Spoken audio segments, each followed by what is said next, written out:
Welcome to a very special episode of Inside IALR. I'm your host, Caleb Ayers, and thanks to our producer, Daniel Dalton. This is a really fun episode. We got to interview 6 different participants from the CEA Summit East. That is, CEA stands for Controlled Environment Agriculture. That was a great event we had here at IALR September 19th and 20th.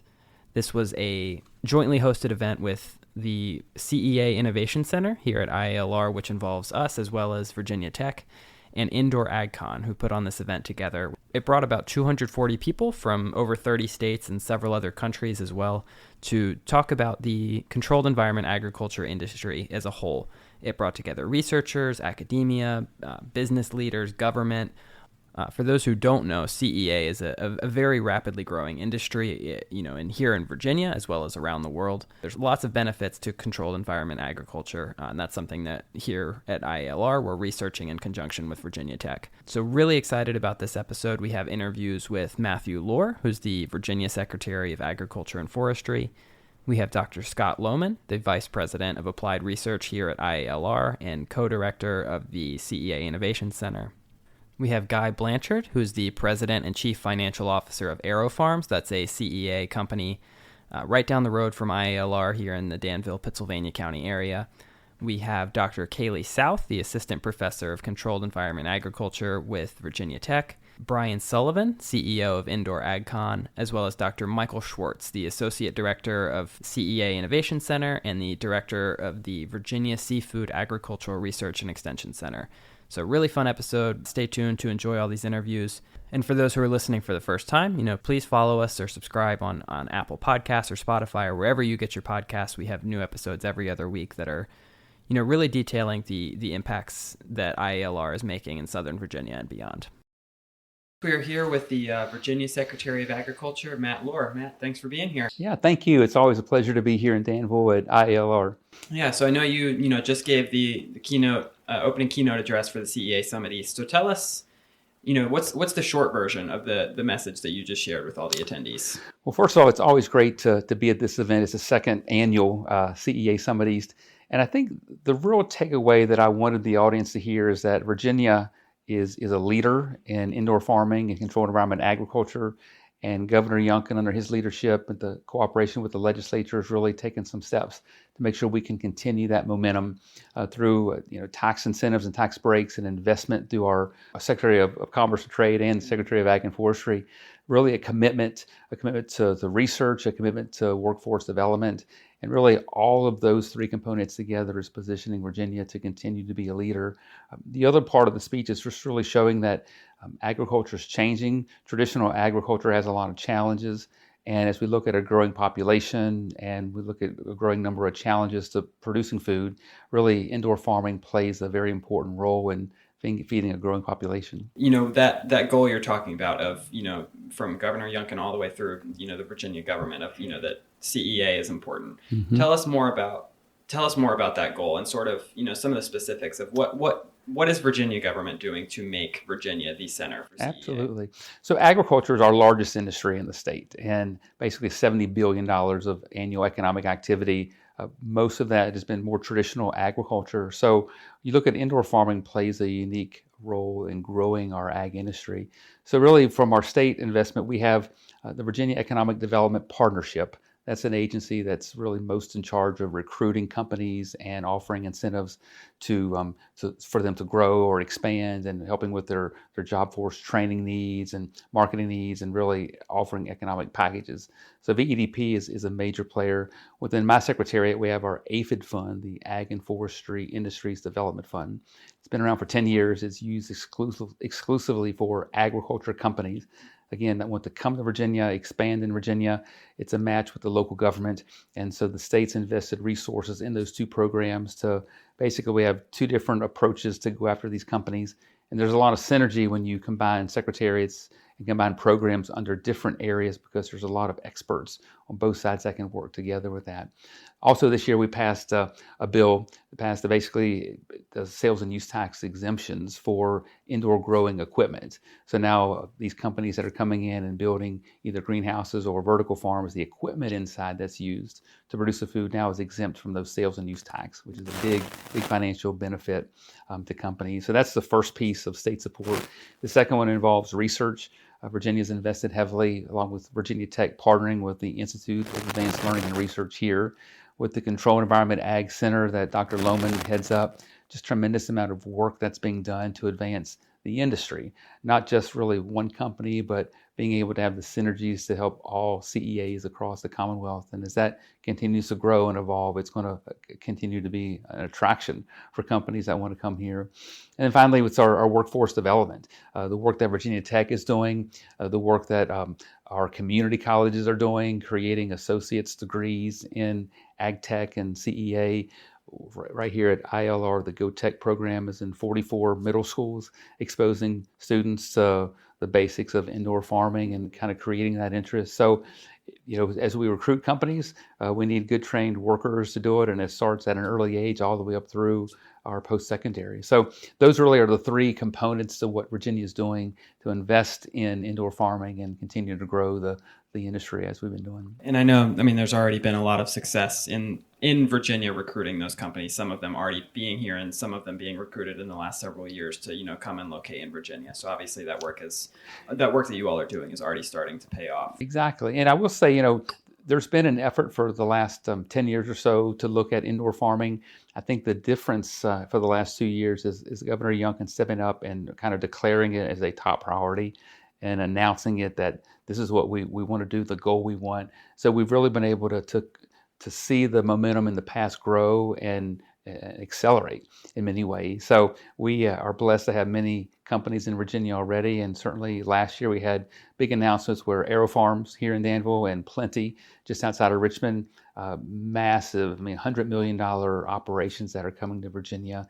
And we've got several more in the pipeline that are looking at making Virginia their home. No, absolutely. And, we're obviously very excited for those that are in the pipeline and what comes next there. Absolutely. And just real quick, I know, you spoke at the CEA Summit East last year for the first event. And then again, a keynote speaker this year. What are your impressions of that event, and how is that event helping controlled environment agriculture in Virginia? These events are very beneficial, and especially when we can have it here in Virginia.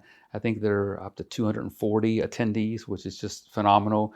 And to be able to bring in folks that are involved in the whole ecosystem of indoor farming to Virginia, have a chance to see firsthand the work that we're doing for the networking, being able to make connections. I know personally I'm going to be here for all 2 days to be able to meet with folks and say, this is how we can help, let's talk if you're looking at coming to Virginia or expanding.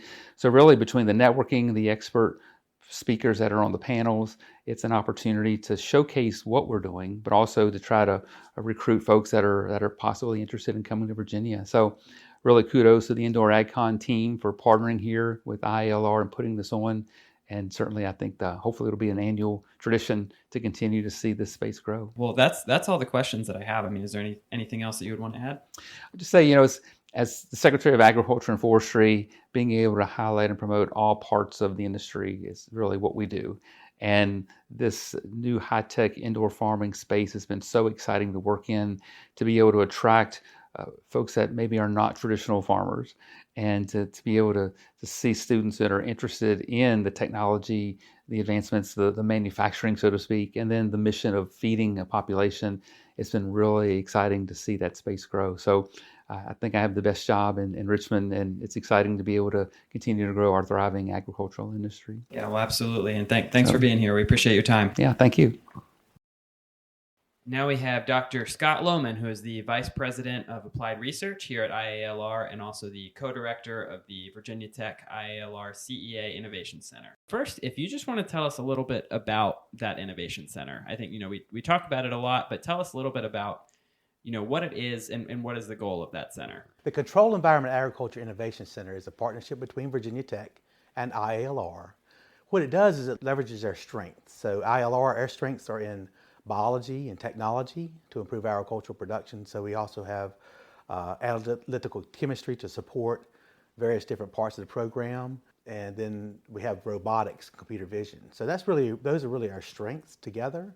And then Virginia Tech, of course, brings in multiple different faculty members, the name recognition of the school, the R1 Research University setting.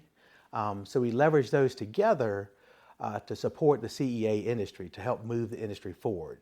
We do that in a number of different ways. We do contract research with companies. So a company may have a new idea that they're interested in trying out. They may be even using that idea in a whole different setting, in a factory setting or something like that, and they want to try it in CEA. So we do that for the companies. Some may be developing new technology, so artificial intelligence or more that we can look at. And then finally, we do a lot of plant science work. So how the plant's growing in controlled environment ag is such a new industry, especially the indoor vertical component. There's lots of information we need to make good decisions on plant types and varieties, which ones do best, and more. So together with the Institute being a political subdivision of the Commonwealth and their ability to work between industry and academia, and then their academic ties on Virginia Tech, it really makes a very strong center with a diverse research portfolio that's different than most. Most CEA centers do more lighting and structure analysis or energy, where we focus on biology, technology, and working with industry. The third part of it is workforce development. So, of course, with Virginia Tech, we're training grad students. We've had two grad students come through here already. They've both landed jobs in big CEA companies, and we have a third graduate student here now. But what we want to do is expand into more community college settings. We do have a summer internship program that's focused mostly on college students as well. But we're looking for ways to expand that workforce component to be able to leverage the center as an economic development tool for the region. And I do want to just kind of take one step back too and say, you talked about how this is a growing industry. You mentioned the vertical racks. What is controlled environment agriculture? I'm sure you have the long version of that and then the short answer. So if you're talking to somebody on an elevator ride or, something short like that, what is controlled environment agriculture? So I'd say it's two levels. So the first level in controlled environment agriculture is like a greenhouse complex that heats and cools. The whole idea with controlled environment agriculture is that you grow year round. It's not seasonal like a traditional crop would be. So hay or wheat, that's one season. You get a couple months of growing and then you harvest and it's done for next year. Controlled environment ag is more like a factory. It produces plants 24 hours a day, 365 days a year. So I mentioned two levels, the greenhouse being one. The second level, really the newer level is indoor vertical. So that's indoors, you're completely controlling everything. You're not using very much water. It's 99% efficient water. You're also able to eliminate pests, so there's no pesticides. Those are probably the biggest benefits. Another benefit may be that they're located close to the source. So, when something's being grown in Danville, it can be in Charlotte in a day, and the consumer's getting it 2 days later, as opposed to something that's coming from Mexico or California that may be already 6 or 7 days old. And I think, what a lot of our other guests on this podcast have talked about too is, and you mentioned the efficiency, the efficiency, the sustainability of it.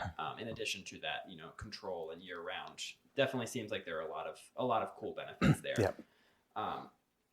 So, we had the CEA Summit East here. I know we had about 240 attendees. Yep. Tell us a little bit about, what is the significance, the importance of that conference, and what are we looking for as that conference continues to future years? So the initial concept of the summit was to bring together academia and business to move the industry forward, the CEA industry forward. What we found, though, is that it's also a spot where ideas can come about, where people can mingle, where people can sell their goods. So we have a trade show component where there's some really awesome technology that folks are introducing to folks in the CEA industry. There's academic components where researchers at universities are studying some of the most innovative ways to increase yields and production. So bringing everybody together, creative collisions, is what it's all about. And it really goes beyond that. We have government officials here their state may be interested in controlled environment agriculture. It's such a fast growing industry and has such big implications for feeding the planet in reality that there are lots of interest from different sectors. And we bring all those together for a 2-day event that really transfers that knowledge to the audience, and they're able to go home and make better decisions or have new partnerships, or in their case, they may be doing contract research with us. They have more outlets to get their products to market and more. And so, this was the second year. Is this something that, I'm assuming this is something we're planning on continuing to do? Yes. So, the first year we put it together quickly in 3 months and put together a very good show. There was about 200 people attended it. And then last year we had 240. The trade show component really sold out quickly. Next year I'd like to see 300. And then the following year we think Caesars Resort and Spa in Danville will be open, and we could perhaps move over to it, because Indoor AgCon, of course, I haven't mentioned them much, but they are the driving partners behind this. As scientists, we don't put on probably the best conferences. Indoor AgCon is somebody that they're professionals. They do it all the time, and they really made the process, I don't say easy because it's not nothing's about as easy, but they've made it predictable, and they know what they're doing. So Indoor AgCon in Las Vegas, which is their big event, is co-housed with the National Grocers Association, which is an even bigger conference. So there may be some opportunities to bring in different groups to expand what happens, or what the conference is all about, when and if we can move to Caesars. Mm-hmm. And you did talk about this some already, but I want to ask the question again of, you mentioned the efficiency of, growing year round, and the, putting food closer to supply chains. Mm-hmm. What is the significance of this industry? What is the potential, I guess, is another way to put that. What is the potential of the controlled environment agriculture industry? Well, one way I would answer regarding the potential of the industry is to talk about what it's not. So it's not going to replace corn. It's not going to replace soybeans. So those field crops that you think of, the big ag. What it can replace, though, are the smaller items. So your lettuces, your even carrots or strawberries. They're breeding blueberries and more. So a lot of the more, specialty crop type foods, there's something that the CEA industry can provide year-round, a consistent product. Some of these foods come from Southern California, and they are outdoors, so they're subject to both human handling, they're subject to whatever's in the soil and the air. So there's a lot of different opportunities for pathogens to be introduced. Whereas CEA, Controlled Environment Ag, especially vertical ag, eliminates those. So you get a very clean product. And in fact, some of the two biggest players in Virginia are AeroFarms and Plenty. And in both cases, the first time someone touches that, in the case of AeroFarms lettuce, or in the case of Plenty, they will be growing strawberries. It will be the first time anybody's ever touched that. So it is completely clean. You're saying when the consumer opens it, that's the yes. first time. Yes. So when that product's grown, the seeds are planted by robots. It's grown through tray systems that are managed by robots. It's harvested and packaged by robots. So it doesn't, when that package is open, the first person that touches it is the consumer. Yeah, no, that's pretty wild to think about. And yeah. I've talked on this podcast with Guy about, AeroFarms operation, and just how awesome that is, that there's all those different layers of automation. And I know I've talked with you before about how that adds to the flavor, and that adds to the shelf life when you're not having to wash it, and there's not all those extra components that are going in. That's all the questions that I have. I mean, is there anything else about, is there any parting thoughts about the CEA Summit East or our CEA Innovation Center here that you would want to add? I guess I would like to add that when we think of CEA, and what we talk about mainly are your lettuces and strawberries in this case, but just consider that in the future, some of these plant factories may be producing pharmaceuticals. They may be producing have nutritional foods or different types of proteins. And even the smallest but most rapidly growing area of CEA are your fermentation products. So that can include fungus to make protein, and they can actually make that into chicken nuggets. I just heard a presentation yesterday. So ways to offset livestock production. So livestock production is very inefficient and requires a lot of land.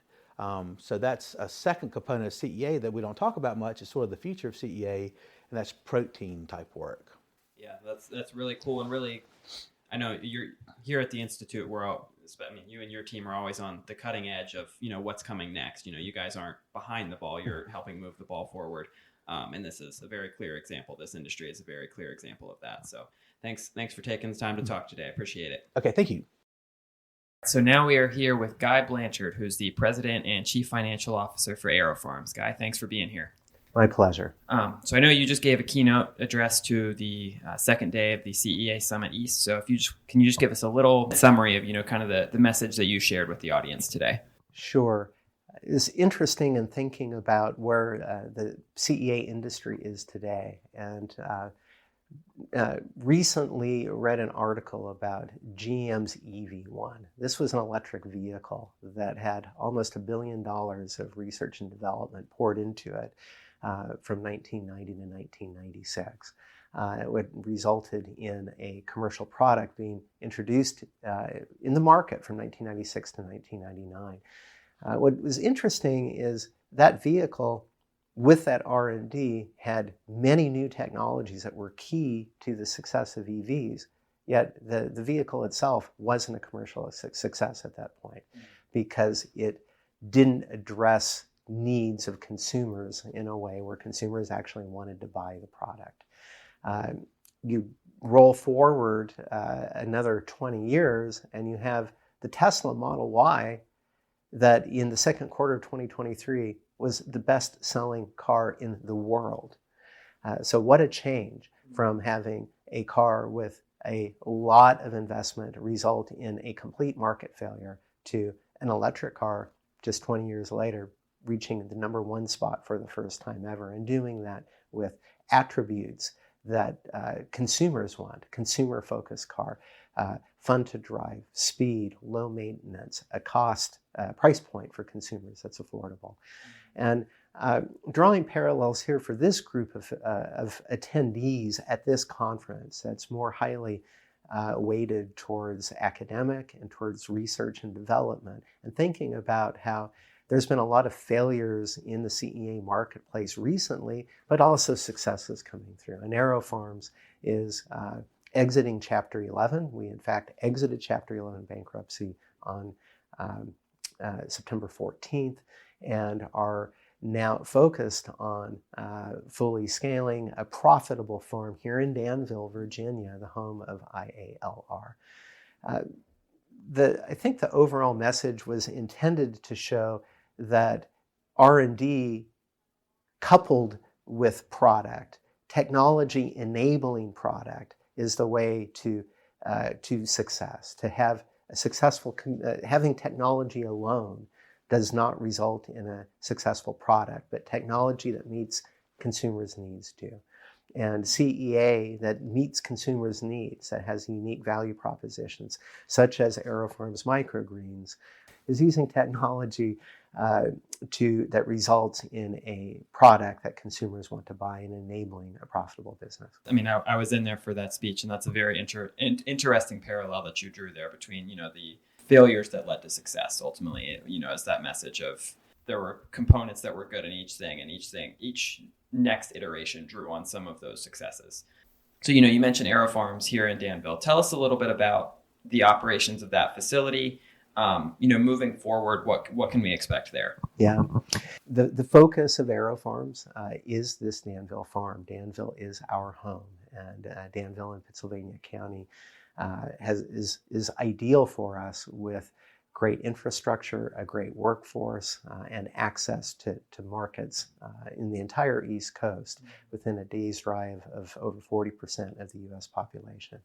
So as our focus is here, we're going to continue to ramp and have more economic activity, additional employment, and be a permanent part of the Danville landscape. This funding that we received to bring us to this full profitability in exiting bankruptcy is key to that success. And for those who don't know, could you describe sort of the operations of that facility, like what is that like in that facility? I mean, I've been in there before it was finished, and I know it's basically a 5-story warehouse with plants from top to bottom. But tell us a little bit about what that facility is like. Yeah, that's it. It's a very clean warehouse. It is a food grade facility that is where plants are grown without pesticides ever and grown optimally to produce the plant qualities we want in our microgreens. When you walk around, I think two things jump out at you right away. One is the optimized LED lighting casts a rather purplish glow in the building. So it has a very high-tech look and feel to it. And the second thing that strikes you is that there's no people involved in the growing process, that from germination all the way to harvest, human hands never touch the product. And they don't touch it in the harvesting either, but there are people from harvesting into packaging and shipping and beyond.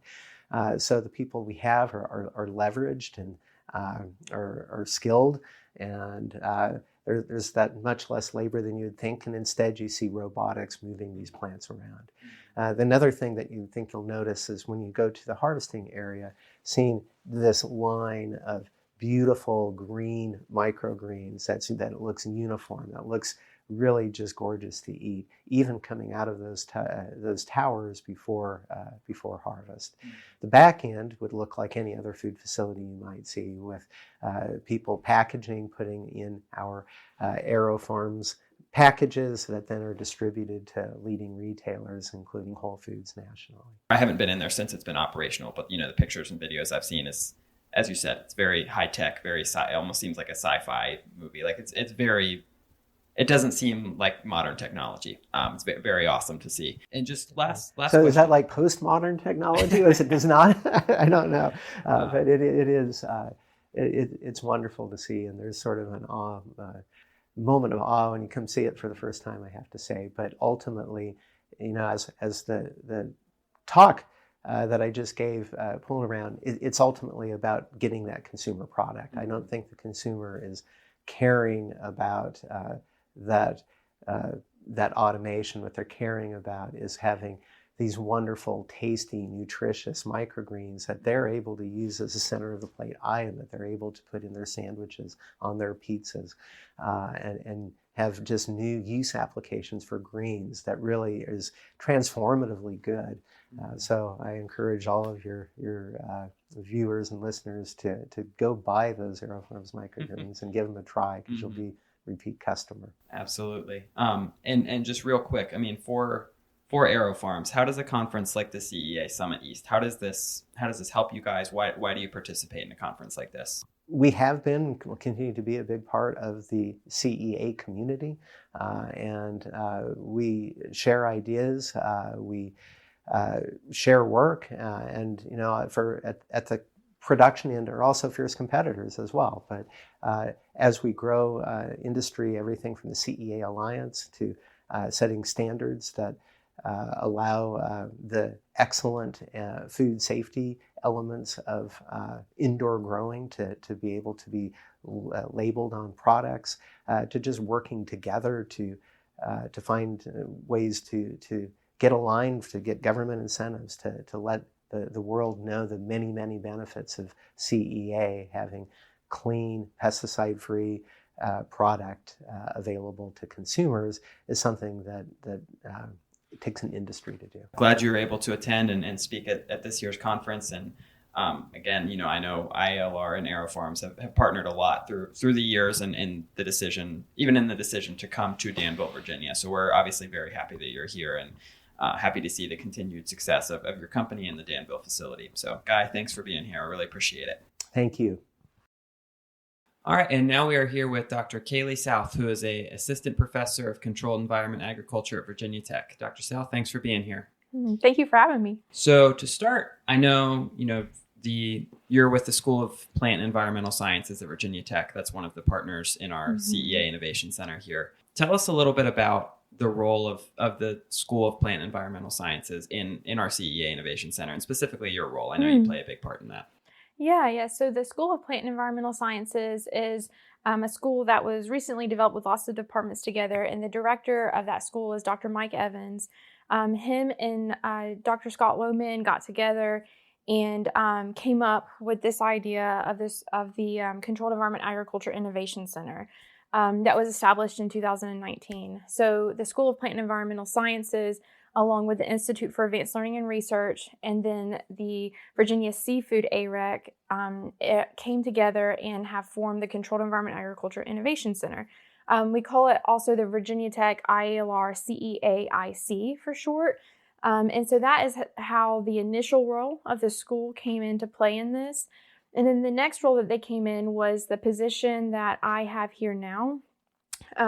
So my position is as an assistant professor, and then I'm located here in Danville all the time. So I am based here working in the Controlled Environment Agriculture Innovation Center. And along with me, I am looking at hiring graduate students, postdocs, undergrads that would be hired through the school to be housed here also in Danville at the center. And prior to me, there's been a postdoc from the school, as well as there has been a graduate student that has already graduated. And then we have a current graduate student that is also in the School of Plant and Environmental Sciences that is housed here. And so the school, what we bring in is the research side of things. So my role is 70% research, 30% extension. And so I spend a lot of my time doing research, training students in research and in producing plants in CEA. And then my 30% of extension, I get to do outreach projects, work with growers, CEA businesses, and K through 12 as well. And I know another part of the outreach or extension that you just mentioned is the very active role that you take in putting on the CEA Summit East. So tell us a little bit about, I know we had that event earlier this week, and at least from what I saw went very well. Tell us a little bit about the importance of that event, and then also kind of how that event helps the School for Plant and Environmental Sciences. Like I said, with my extension appointment, that allows me to do things with outreach, and that includes the CEA Summit East. And so my role in that is to help to build the conference, like the educational sessions themselves. And so I work on, along with Suzanne with Indoor AgCon, we work on developing the topics that we're going to have, work on bringing in the speakers and identifying who those speakers are going to be, and designing how we're going to have the conference flow. The presentation of the information. So that would, for example, we have lots of panels. And then we also have short research talks. And then we also have keynotes to address some of the big topics that are in conversation in CEA at the moment. One of the more important things about what the summit is bringing is our goal to bring together industry and academia, so to bridge that gap that a lot of time is there in CEA between industry and academia. And the way that we do that is we bring in different speakers from different CEA businesses. So we bring in growers. We also bring in companies that are producing maybe the supplies that are going into these facilities, such as like the hydroponic units themselves that are going in. And then we also bring in like research teams from businesses, but then we also go to academia and look for researchers within academia that are working in CEA various aspects. So this year we had people working in breeding crops. We had people working in AI that came. We also had educators, so people who are working with K through 12, but then also those on the college level that are creating and teaching courses on CEA. And then another important aspect that we brought in this year was the graduate student poster competition.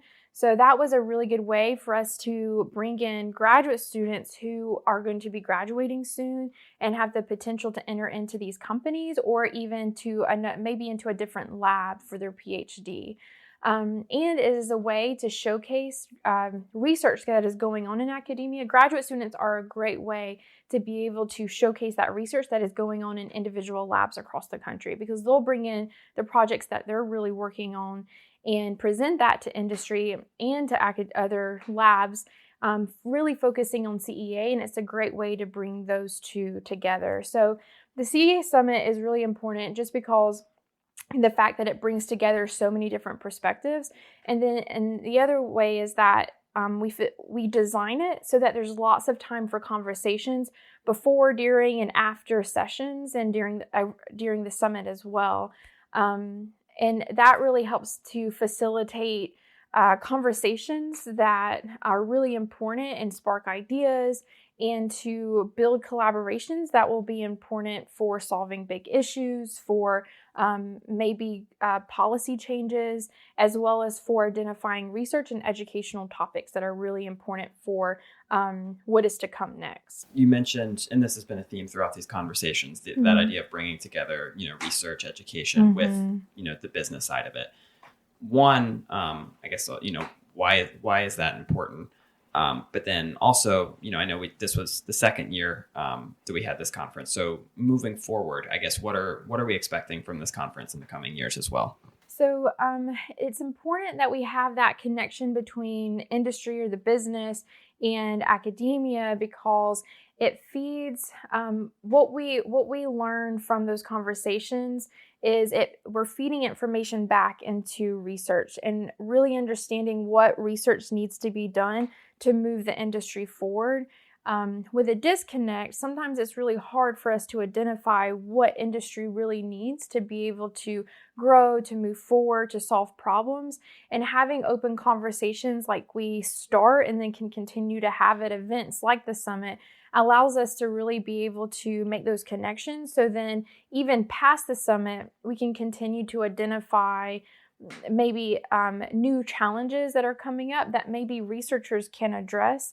And then also partnerships to go after. It's really important whenever, for instance, in academia, whenever we apply for grants, we need to have industry partners to be able to identify and to show need for the topics that we are trying to maybe dive into with research.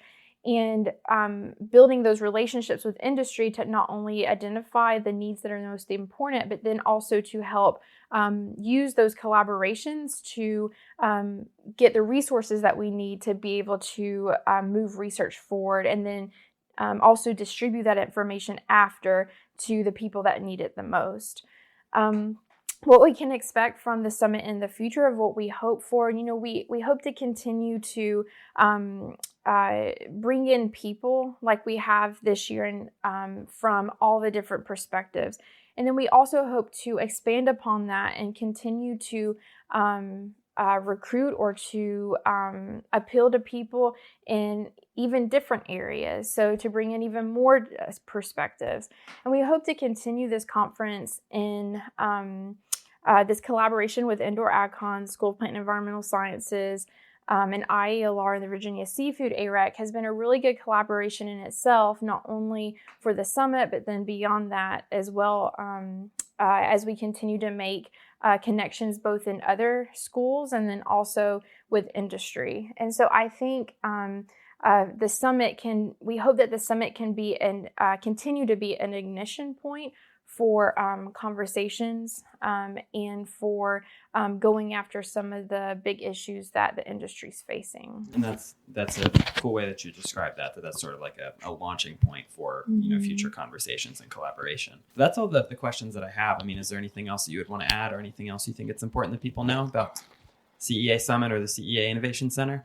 I guess just to know, like with the Innovation Center, we're always looking for partners, both in industry, and then we're also, always looking for students, undergrads, and graduates that are interested in being involved in the Innovation Center and the summit itself. This year we're looking for students to help us run sessions and to be involved in the poster session and things like that. So just anybody that's interested in wanting to partner in different things, feel free to reach out to us. Yeah, no, absolutely. Well, Kaylee, thanks for being here. We appreciate it. Yeah, thank you. So now we have Brian Sullivan, who is the CEO of Indoor AgCon. Brian, thanks for being here. Thanks for having me, Kayla. So to start, really, I want to hear the story of how we got. I know, Indoor AgCon is a West Coast conference, encompassing CEA and much more. But tell us a little bit about that conference and then how that sort of transitioned into us having an East Coast version here at IALR. Sure, great. Thank you for having me.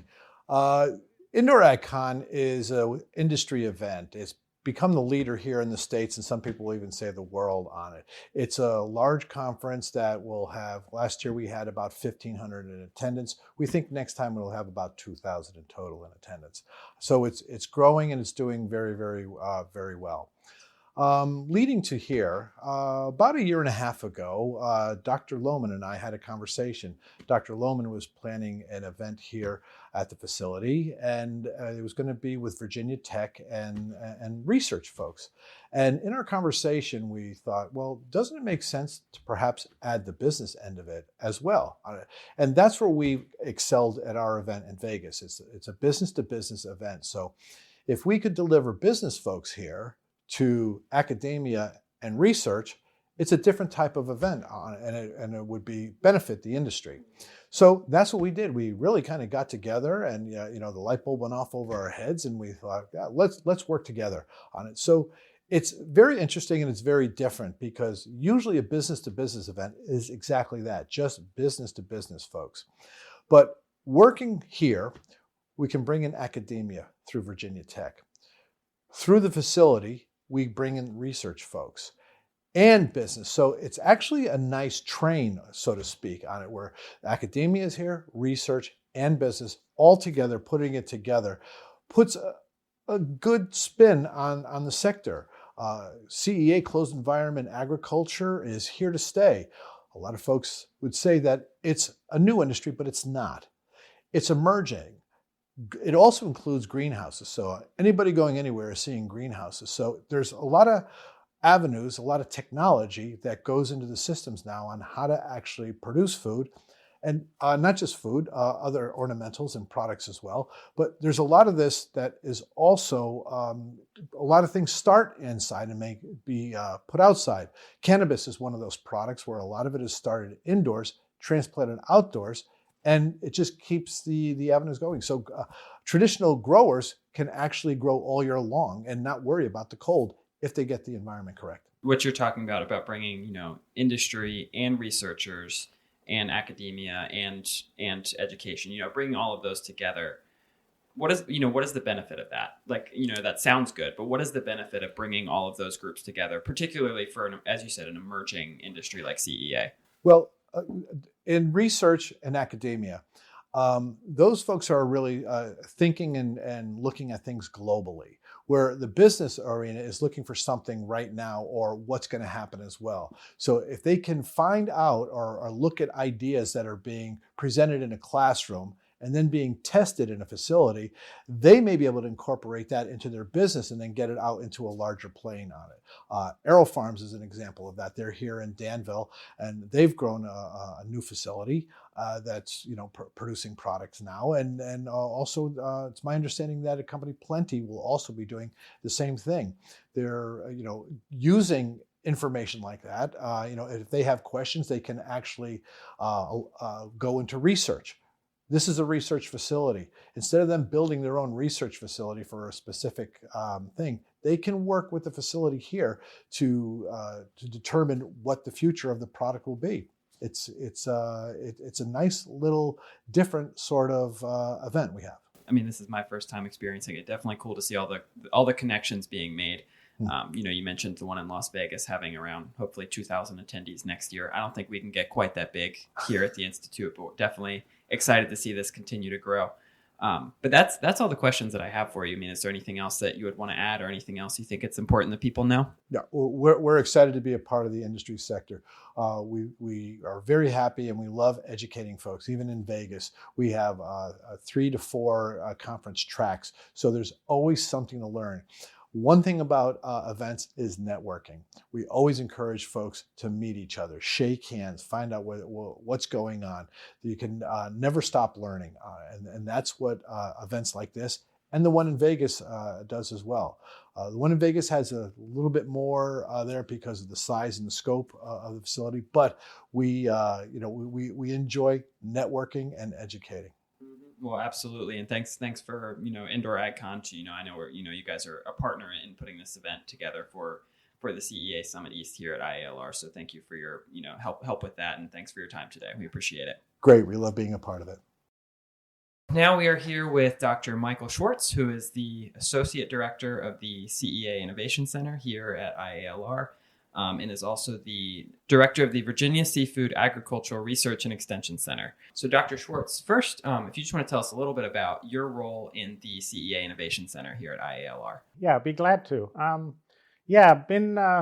I myself and the folks at the Virginia Seafood AREC have worked with Dr. Michael Evans from the Soil and Plant Environmental Sciences at Virginia Tech, as well as Dr. Scott Lowman from IALR. We kind of helped initiate the initial concept and expansion of this initiative. So still sit in an advisory role, working to advance the program, advance the research that's being done here, and advance the output towards the stakeholders, and really to help synergistically with the other stakeholders advance the CEA sector here in Virginia and across the country. No, absolutely. And that makes sense. And that's what you said, that advisory role and that big picture role. That's definitely very important for the growth of the CEA Innovation Center. Yeah. And I know a lot of the focus of the you said AREC, I know that's the acronym that you guys use for that, is aquaponics. So tell us a little bit about that, because, I think a lot of, here at IALR and the CEA Innovation Center, it's a lot more hydroponics and, really hydroponics is what we focus on here. But what is aquaponics, and how does that work, and what's the importance of that? Sure. No, I appreciate that question. So aquaponics is similar to hydroponics, except we also add into the equation the production of fish. And in a typical commercial setting, we would have what's called a decoupled system. So we grow the fish in one building, one system, whether it's tilapia or rainbow trout or Atlantic salmon, whatever the species is, typically freshwater species or species grown in fresh water. And then that water inherently builds up with nutrients, specifically nitrogen and phosphorus. So those are the types of nutrients that the plants are looking for. So by coupling fish production with the plant production, or aquaponics, we're utilizing the co-product of fish production, which is the nutrients in the water, which we would normally discharge, that's now being used beneficially on the plant production side.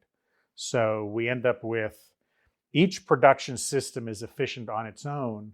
When you put the two together in aquaponics, we get an enhanced efficiency.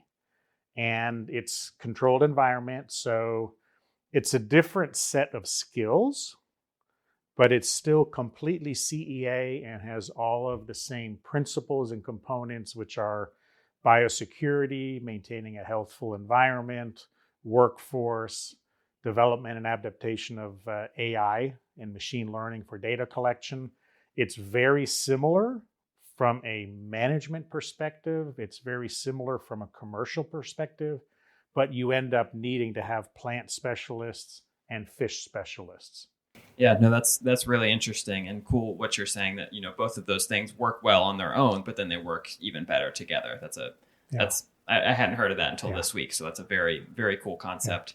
Yeah. And one thing to add in case I forget it later, one thing that's very important, one of the principles behind CEA is optimizing resource efficiency. Resources being land, electricity, water, conserving, getting as much production as we can. So normally we would use the water and we would recirculate a certain amount on the fish side. And then some of that water needs to be discharged because it's building in nitrogen, it's building in phosphorus. So by coupling the two together, or by having the two together in a production type environment, we're actually getting increased multiple reuse of the water resource. And water resources, as we know, are becoming really one of the most limiting agricultural resources. Land is always an issue, but water is becoming a more dire limited resource.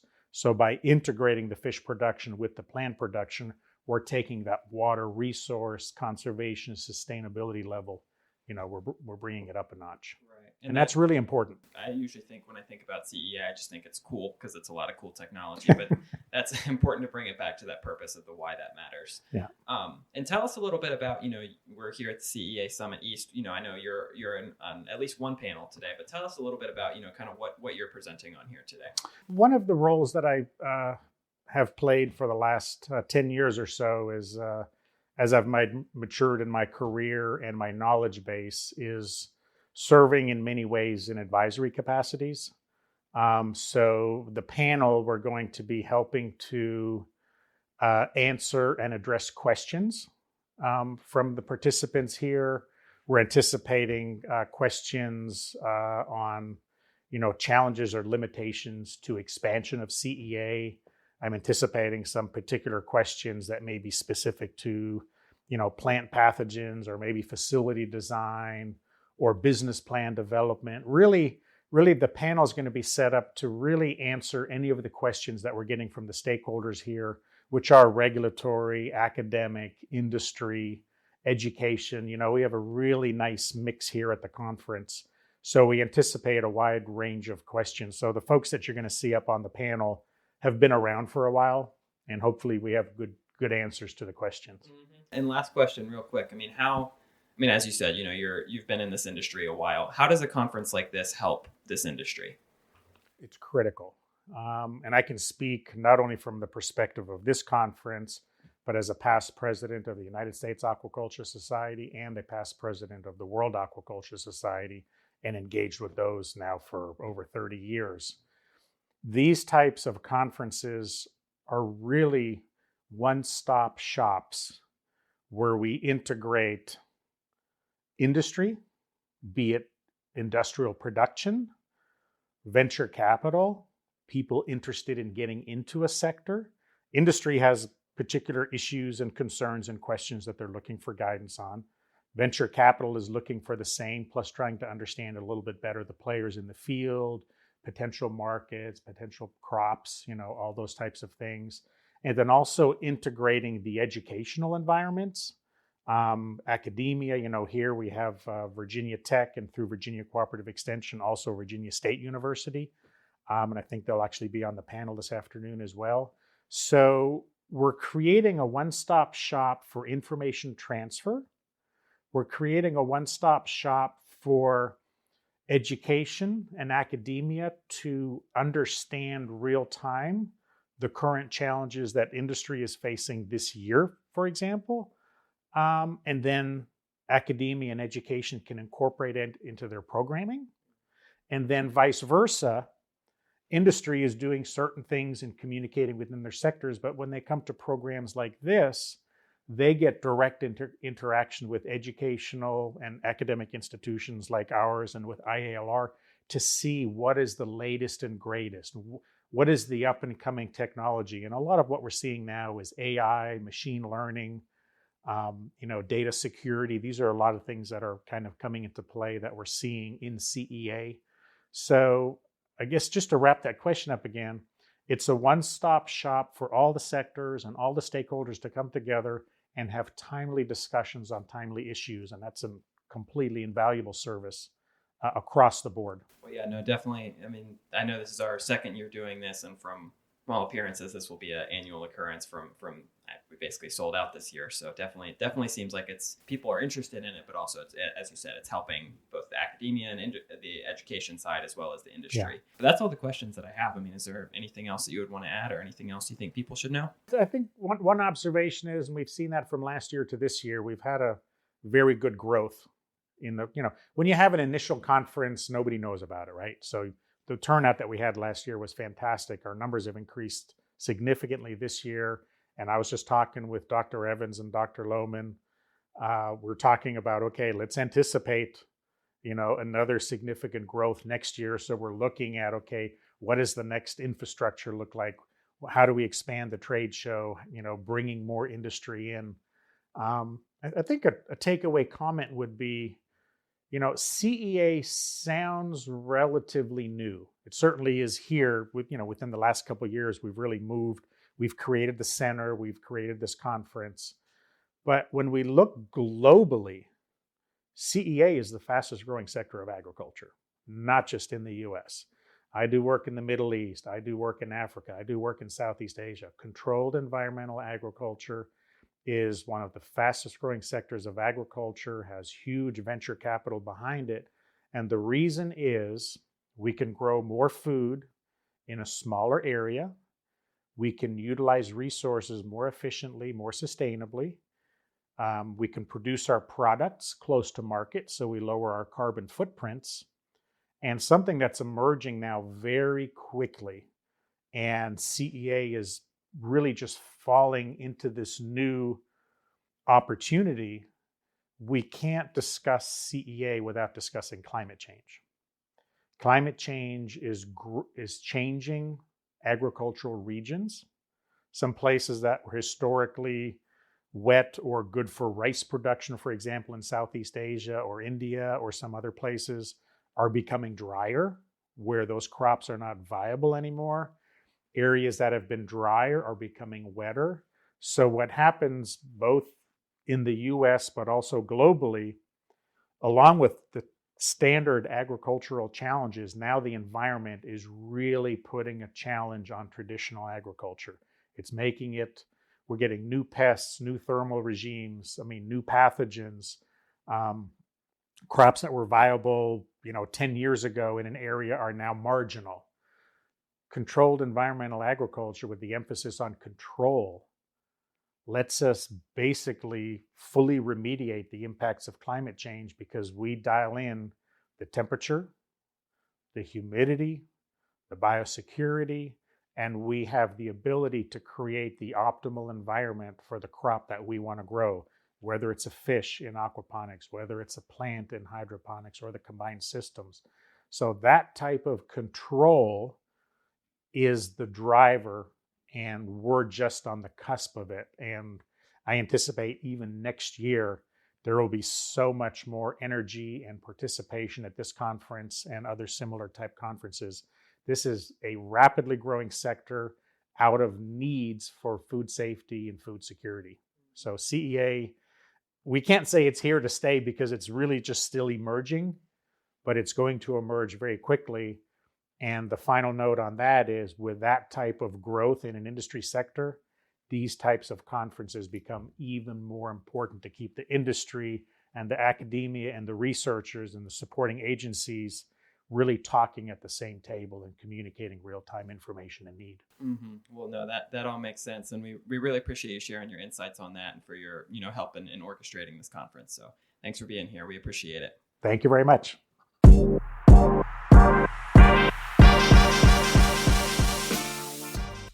Megabytes, IALR's on-site cafe, features everyday favorites, convenient ordering options, and an eager staff ready to welcome and serve you. Our enticing menus offer something for everyone, from a fresh, well-stocked salad bar, wraps, sandwiches, and our rotating hot buffet offered on Tuesday, Wednesday, and Thursday. Megabytes is open Monday through Friday from 9:15 a.m. until 1:30 p.m. To view menus and for more information, visit IALR.org/megabytes.